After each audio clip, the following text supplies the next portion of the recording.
Porque um dia você vai precisar fazer uma ficha técnica, um dia você vai precisar precificar um coquetel, e aí?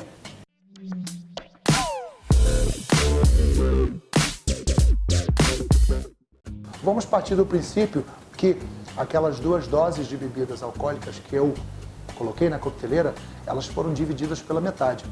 Então nós tivemos 50 ml de capacidade líquida de destilado. Eu não vou contabilizar aqui o espumante, porque aproximadamente eu utilizei ali entre 150 e 200 ml, que para aquele tamanho e formato de taça, ficou excelente, ok?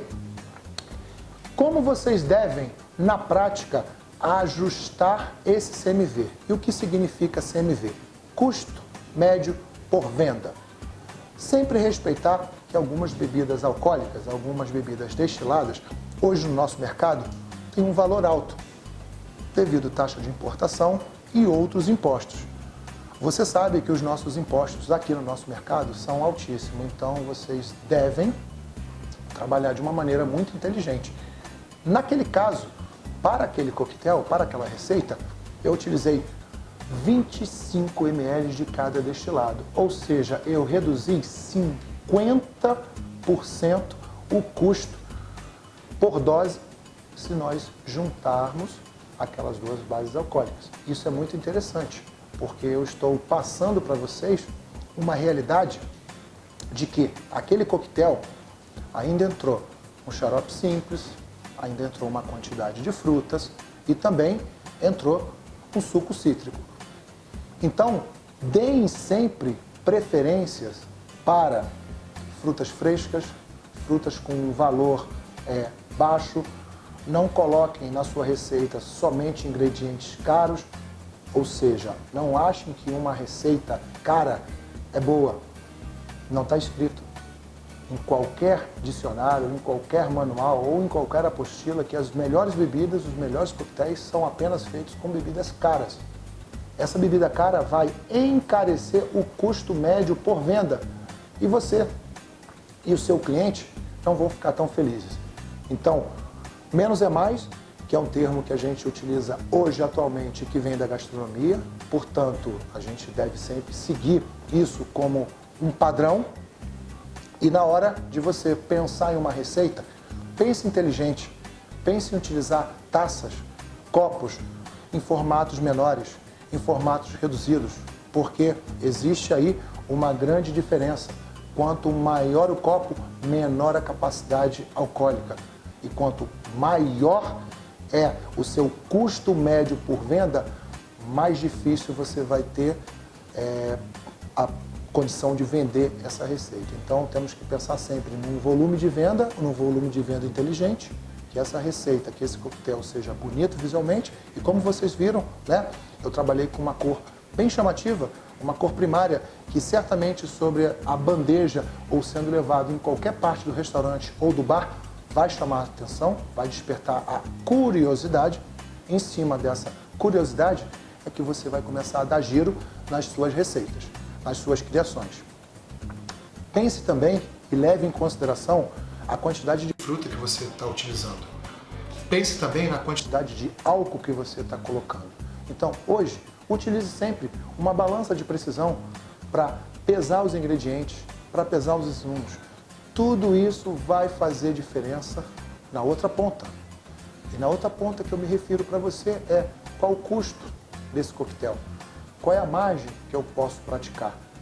Todos esses assuntos, todas essas informações englobam a construção de um coquetel, de uma receita, e ela pode ser mais complexa ainda. É importante levar em consideração uma grande pirâmide dentro da coquetelaria global, que é a construção dos 3 S's, Sweet, Sour, Strong.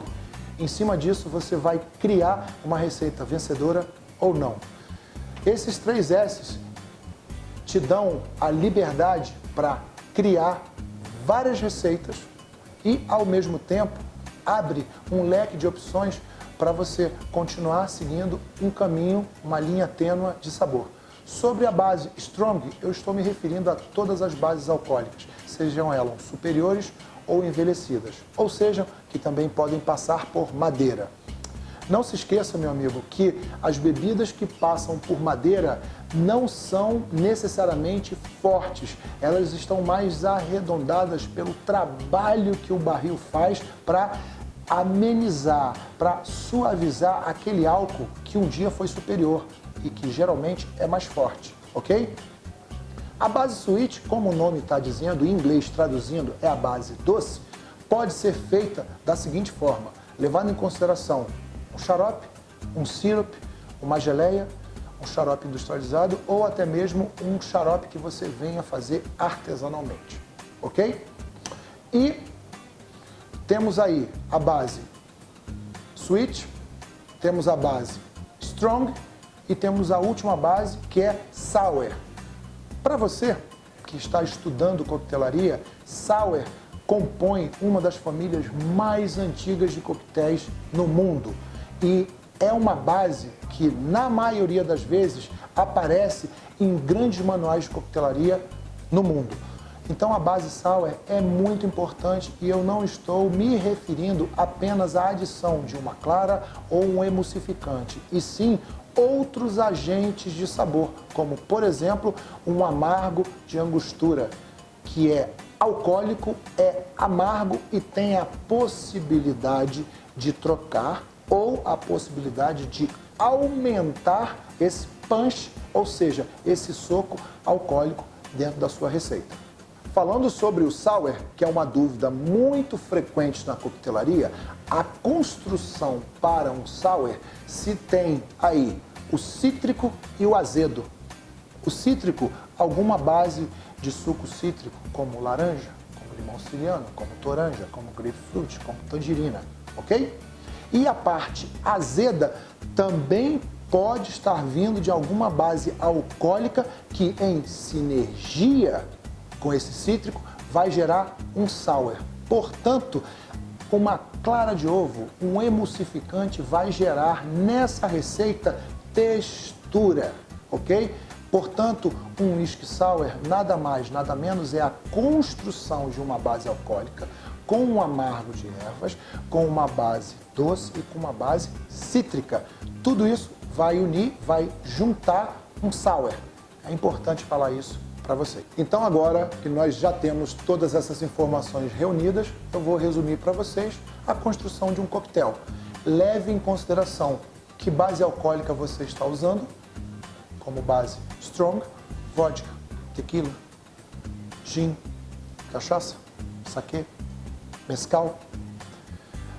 Na base sweet, que seria a base de doçura, que xarope eu vou estar utilizando, quantas frutas você vai estar utilizando, vou estar utilizando uma geleia, vou estar utilizando uma redução, vou estar trabalhando com um xarope industrial.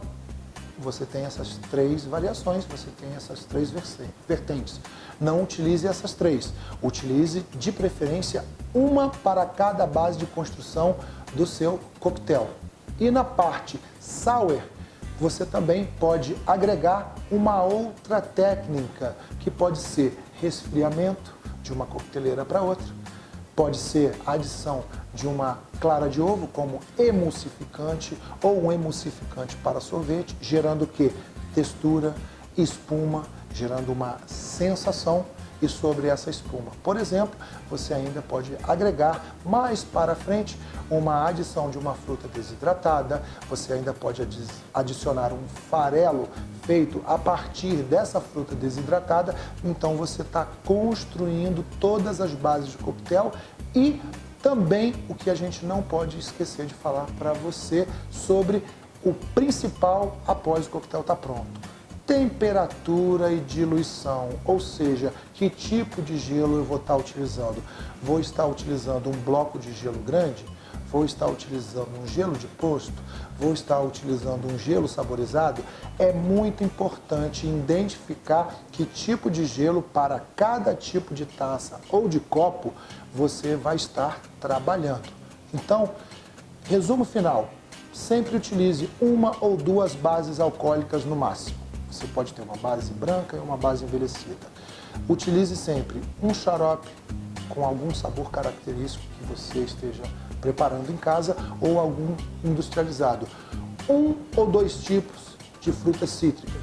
Eu vou aconselhar você um tipo apenas.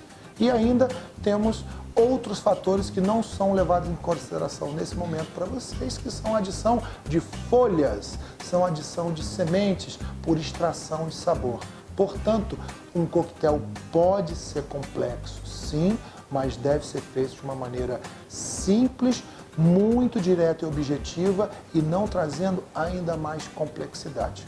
E no caso do gelo, se você está trabalhando com uma taça Martini ou uma taça Coupé, a gente sempre vai dar a dica e vai orientar você que essa taça esteja bem gelada, que pode estar saindo de dentro de um congelador ou de um refrigerador, ou então que você faça o trabalho para refrescá-la e aí mantenha a temperatura fria. Lembrando que dentro da coqueteleira a gente tem um mínimo estipulado de 6 a 8 pedras de gelo para você poder bater esse coquetel e baixar a temperatura e sempre que possível usar o strainer, que é o passador para coquetel, e uma peneira para evitar qualquer tipo de resíduo que você não tenha coado anteriormente.